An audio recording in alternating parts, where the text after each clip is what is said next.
यहाँ पे हम लोग का ब्रोमोबेंजीन बन गया। ब्रोमोबेंजीन बनने के बाद उसके बाद हम लोग देखेंगे यहाँ पे कि अब नेक्स्ट अगर हम लोग देखते हैं कोई ग्रुप अगर लगा हुआ हो, जैसे अगर यहाँ पे हम लोग देखें कि ये मिथाइल ग्रुप अगर लगा देते हैं ऐसे CH3, ये हो गया मिथाइल बेंजीन और इसी को कॉमन नेम में हम लोग टोल्यूइन बोलेंगे। तो टोल्यूइन को अगर हम लोग कोई भी हैलोजन जैसे H2 हो गया और यहाँ पे हम लोग आयरन ले लें और ये रिएक्शन को अगर हम लोग डार्क में कराते हैं, ठीक है, तो डार्क में कराएंगे तो जैसा कि ऑलरेडी बताया चुके कि H2 और Fe ले या फिर हम लोग H2 के साथ FeCl3 या FeBr3 ले तो भी कोई सेम सेम ही टाइप का रिएक्शन होगा।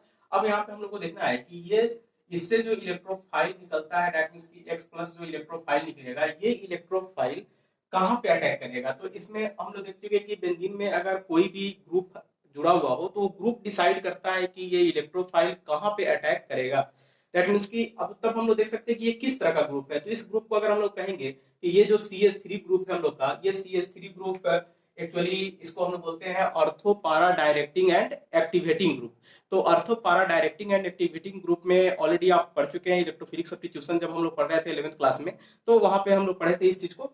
तो आप देख सकते हैं कि ये ऑर्थो पारा डायरेक्टिंग है, दैट मींस कि इसके रिजोनेंस के कारण यहाँ पे ये माइनस चार्ज डेवलप होता है, जिसके कारण क्या होगा कि ये इलेक्ट्रोफाइल जब भी अटैक करेगा तो ऑर्थो और पारा पोजीशन पे अटैक करेगा। तो इस तरह से हम लोग कह सकते हैं कि यहाँ पे इससे कारण क्या होगा कि ये वाला इलेक्ट्रोफिलिक सब्स्टिट्यूशन जब भी होगा तो इसका प्रोडक्ट हम लोग का ऐसे बनेगा, इस तरह से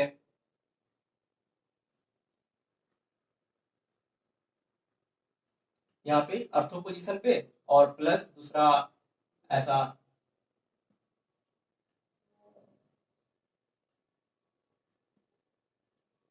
पारा पोजीशन पे। अब इसमें दो प्रोडक्ट बन रहा है, एक हो गया ऑर्थो डेरिवेटिव और दूसरा हो गया पारा डेरिवेटिव, यानी कि पारा पोजीशन पे हाइड्रोजन ऐड हुआ और दूसरा ऑर्थो पोजीशन पे हाइड्रोजन ऐड हो रहा है। तो ये दो प्रोडक्ट एक साथ वहां पे बनेगा और ये दोनों में मेल्टिंग पॉइंट में बॉइलिंग पॉइंट में बहुत ज्यादा का डिफरेंस होता है। तो इस तरह से दोनों के डिफरेंस के कारण, फिजिकल प्रॉपर्टी में डिफरेंस के कारण हम लोग इसको आसानी से दोनों को अलग अलग सेपरेट कर सकते हैं।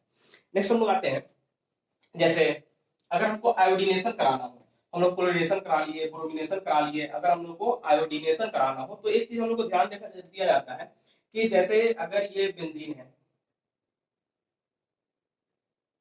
इस तरह से, और बेंजीन को अगर हम लोग यहाँ पे चूंकि आयोडीन लेस रिएक्टिव होता है, तो अगर हम लोग यहाँ पे I2 इसका रिएक्टिविटी थोड़ा सा कम होता है, तो अगर इसका रिएक्शन हम लोग कराएंगे तो ये रिवर्सिबल रिएक्शन शो करता है।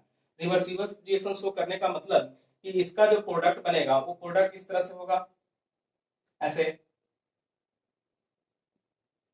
यहाँ पे आयोडोबेंजीन बनेगा और प्लस यहाँ पे HI बन जाएगा, जो कि ये और ये फिर से दोबारा रिवर्सिबल रिएक्शन ये शो करेगा। तो चूंकि हमको चाहिए ये वाला प्रोडक्ट, तो हमको आयोडोबेंजीन चाहिए, लेकिन अगर रिवर्सिबल रिएक्शन होता है तो फिर ये दोनों अलग अलग हो जाएगा, फिर हमको जो प्रोडक्ट चाहिए वो प्रोडक्ट मिल नहीं पाएगा। इसलिए हमको किसी भी तरह से अगर हम लोग इस हाइड्रोजन आयोडाइड को यहाँ से हटा दे तो हम लोग के लिए रिएक्शन आसान हो जाएगा, तब हम लोग इसको आसानी से यहाँ पे प्रोडक्ट के रूप में प्राप्त कर सकते हैं। तो आप देख सकते हैं कि इसके लिए हमको क्या करना होगा, तब इस रिएक्शन को हम लोग यूज नहीं करेंगे।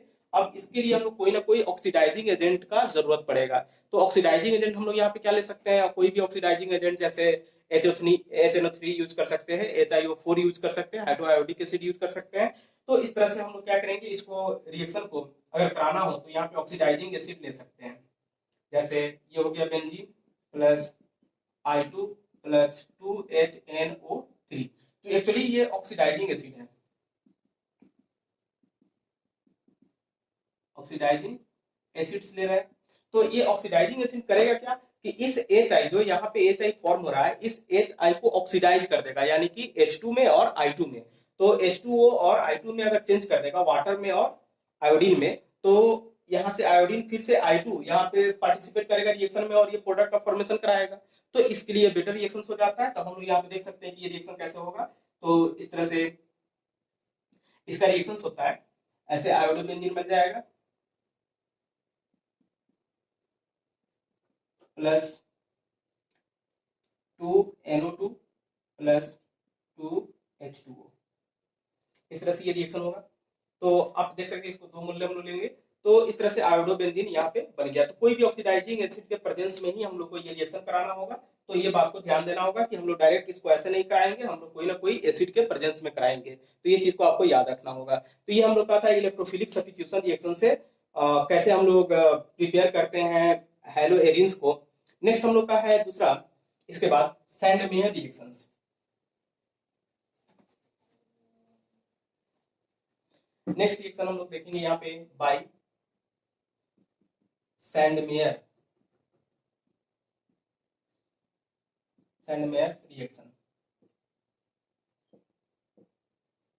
तो सैंडमेयर रिएक्शंस के अगर हमको, ये भी एरोमेटिक हैलाइड्स के लिए ही है, यानी कि हैलो एरिन्स प्रिपेयर करने के लिए ही इसको लिया जाता है। तो आप देख सकते हैं कि सैंडमेयर रिएक्शंस में करना क्या होगा। इस सैंडमेयर रिएक्शंस में सबसे पहले हम लोग को डायजोनियम सॉल्ट बनाना होता है। तो डायजोनियम सॉल्ट के लिए हम लोग करेंगे क्या, डायजोनियम सॉल्ट हम लोग यहाँ पे एनिलीन से फॉर्म करते हैं, जहां पे NH2 के साथ हो, ये है एनिलीन।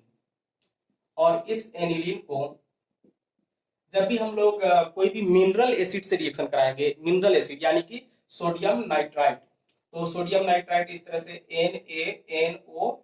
NaNO2 हो जाएगा, NaNO2 प्लस कोई भी HX। यहाँ पे देखिए H ये कुछ भी हो सकता है, हाइड्रोजन भी हो सकता है, कोई भी निगेटिव पार्ट हो सकता है जो कि ऑलरेडी H प्लस और X माइनस में टूटता है। तो इससे हम लोग का बनेगा डायजोनियम सॉल्ट। ये बनता है N2 यानी कि N ऐसे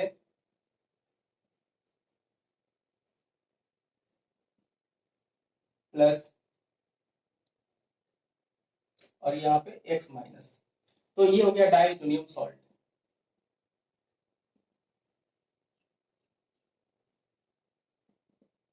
जब डायजोनियम सॉल्ट हम लोग का बन जाता है, अब इस डायजोनियम सॉल्ट से हम लोग आसानी से डायजोनियम यानी कि N2X को रिप्लेस कर सकते हैं। दैट मींस कि नेक्स्ट स्टेप जो हम लोग का होगा ये है N2 प्लस X माइनस, और इस डायजोनियम सॉल्ट से हम लोग आसानी से हैलोजेंस बना सकते हैं।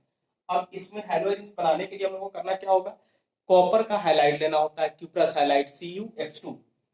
यानी कि अगर हम लोग CuX2 लेते हैं तो CuX2 लेंगे, इससे क्या होगा कि ये जो हाइड्रोजन है ये पूरे इस ग्रुप को रिप्लेस कर देता है और हाइड्रोजन यहाँ पे ऐड हो जाएगा। यानी कि ये हम लोग को, इसका पूरा नाम अगर लिखना चाहे तो हम लोग ऐसा लिख सकते हैं, बेंजीन डायजोनियम सॉल्ट।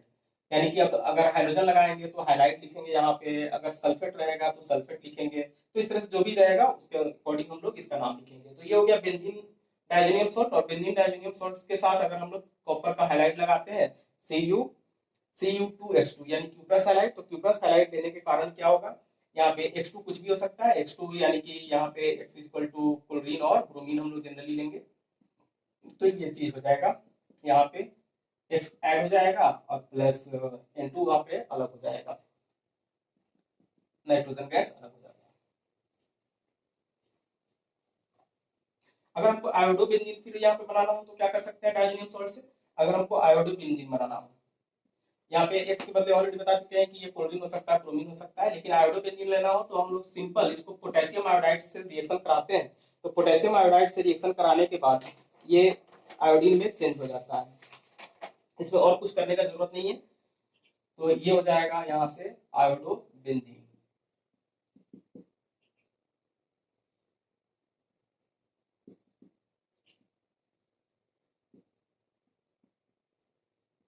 आयोडोबेंजीन। तो ये हो गया हम लोग का हेलोजेंस का प्रिपरेशन। फिर इसके बाद नेक्स्ट है हम लोग का फ्रॉम अल्कीन्स। नेक्स्ट प्रिपरेशन है फ्रॉम एल्कीन्स।